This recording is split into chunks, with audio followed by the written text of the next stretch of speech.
কষ্ট দূর করার বিশেষ দোয়া। আসসালামু আলাইকুম প্রিয় ভাই বোনেরা, আশা করি আল্লাহর রহমতে আপনি ভালো আছেন। আজকের এই বিশেষ ভিডিওতে আমরা দুঃখ কষ্ট দূর করার কিছু গুরুত্বপূর্ণ দোয়া নিয়ে আলোচনা করব। জীবন প্রতিনিয়ত আমাদের সামনে নানান ধরনের চ্যালেঞ্জ নিয়ে আসে। এই পৃথিবীতে দুঃখ, কষ্ট, সমস্যা, দুশ্চিন্তা থেকেই আমরা মুক্তি পেতে চাই। তবে ইসলামে রয়েছে এমন কিছু দোয়া যা আল্লাহর রহমত ও দয়া থেকে আমাদের সান্ত্বনা ও শাস্তি এনে দিতে পারে। আজকের ভিডিওটি আপনাদের জন্য বিশেষভাবে উপকারী হবে ইনশাল্লাহ।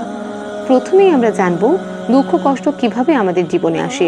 দুঃখ কষ্ট আসলে একটি অবিচ্ছেদ্য অংশ। আমরা যখন কোনো ব্যক্তিগত, পারিবারিক বা কর্মজীবনের সমস্যায় পড়ি, তখন মনে হয় যেন সবকিছু অন্ধকার হয়ে গেছে।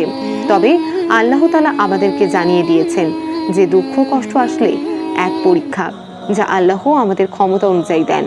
কুরআনে আল্লাহ বলেছেন, নিঃসন্দেহে আমি তোমাদেরকে কিছু ভয়, ক্ষতি, ধন সম্পত্তি, প্রাণ ও ফল ফসলের ক্ষতি দিয়ে পরীক্ষা করব। তবে সুসংবাদ রয়েছে সেসব সহ্যশালীদের জন্য। সূরা বাকারা। এই আয়াত থেকে আমরা বুঝতে পারি যে দুঃখ কষ্ট আমাদের ওপর আল্লাহর পরীক্ষার অংশ, কিন্তু দুঃখ কষ্টের এই সময়ে আল্লাহ আমাদেরকে সাহায্য করার জন্য তার রহমত প্রেরণ করেন। এখন আমরা জানব কিভাবে আল্লাহর সাহায্য প্রার্থনা করা যায়। আল্লাহর কাছে দুঃখ কষ্টের সময়ে সাহায্য চাওয়া আমাদের জন্য অত্যন্ত গুরুত্বপূর্ণ। ইসলাম আমাদের শেখায় যে যখন আমরা কোনো সমস্যা বা কষ্টে পড়ি, তখন আমাদের দোয়া এবং আল্লাহর কাছে সাহায্য চাইতে হবে। দুঃখ কষ্ট কাটানোর জন্য রয়েছে বিশেষ দোয়া, যা পড়লে আল্লাহ আমাদেরকে সহজাত পথ প্রদর্শন করবেন। দোয়া 1। হে আল্লাহ, আমি শোক, দুঃখ, অক্ষমতা, অলসতা, ক্ষুধা, ভয় এবং মানুষের শাসন থেকে তোমার কাছে আশ্রয় প্রার্থনা করি। এই দোয়া পড়লে শোক, দুঃখ, কষ্ট দূর হয়, আমরা আল্লাহর রহমত লাভ করি। দোয়া 2। আল্লাহই আমার জন্য যথেষ্ট, তার ছাড়া কোনো উপাস্য নেই।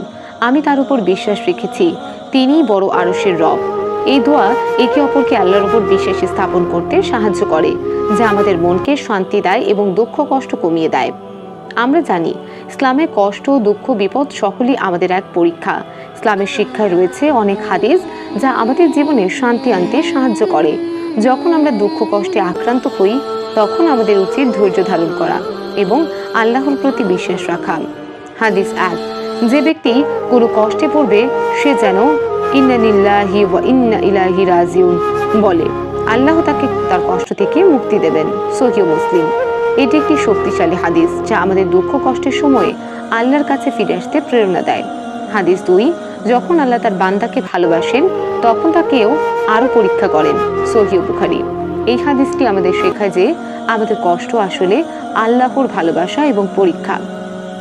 আমাদের জীবনের চ্যালেঞ্জ, দুঃখ, কষ্ট আসবেই, তবে আমাদের দায়িত্ব হলো এই সমস্ত পরীক্ষায় আল্লাহর প্রতি পূর্ণ বিশ্বাস রেখে চলা। ইসলাম আমাদের শেখায় সর্বদা ধৈর্য ধারণ করতে এবং আল্লাহর দিকে ফিরে যেতে। যে ব্যক্তি আল্লাহর কাছে সাহায্য চায় এবং ধৈর্য ধরে থাকে, আল্লাহ তাকে সহজাত পথ প্রদান করেন এবং তার দুঃখ কষ্ট দূর করেন। হাদিস 3। আল্লাহ যখন তার বান্দাদের জন্য কোনো বিপদ নির্ধারণ করেন, তখন সেই বান্দাকে তার আল্লাহ এমন পুরস্কার দেন যা সে কল্পনাও করতে পারে না। সহিহ মুসলিম। এটি আমাদেরকে আশ্বস্ত করে যে আল্লাহ আমাদের সমস্যাগুলো থেকে আরো বড় রহমত প্রেরণ করেন। আল্লাহ আমাদের সকলকে তার রহমত ও দয়ার অধিকারী করুন। আমিন। আজকের ভিডিওটি যদি আপনাদের ভালো লাগে, তবে আমাদের চ্যানেলটি সাবস্ক্রাইব করুন এবং ভিডিওটি শেয়ার করুন, যাতে এই দোয়া, ইসলামী শিক্ষা আরো মানুষের কাছে পৌঁছায়। আল্লাহ আমাদের সকলের সহায় হন।